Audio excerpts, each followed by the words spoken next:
They could be coming home from war zones with traumatic brain injury and not even know it. Why a retired Army general is calling for improved screening after troops suffer blast concussions.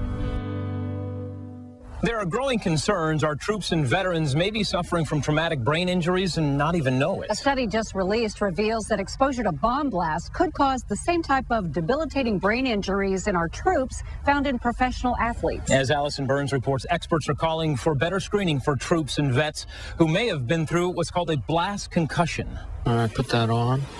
Psychologist Xenakis, a retired Army general, wants to make sure this veteran doesn't become another suicide statistic. I want you for the first month, maybe 2 months actually, to do this twice a day. He's using a battery of tests and treatments from brain stimulation to a hyperbaric chamber. Slide in. Any last words? To try to improve how Corporal Andrew Carpenter functions day to day. This is kind of like being at about 8 feet of water. Carpenter was with one of the first Marine units into Iraq at the start of the war. He engaged in fierce firefights, and his vehicle was hit with a rocket-propelled grenade. Bounced my head up pretty good. When he got back home, he turned to drugs and alcohol to deal with the pain and suffered a heart attack and stroke. I would drink myself stupid to go to sleep at night, just so that I could stay asleep through the night. He was diagnosed with post-traumatic stress disorder and a brain injury, frontal lobe damage.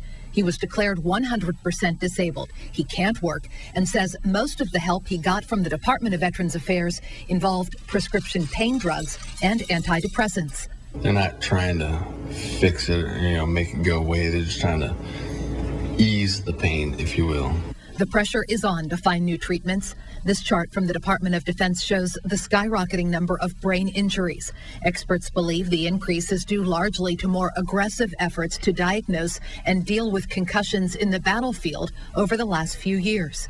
What's your concern about all those troops that suffered concussions before that? That they're going to get lost.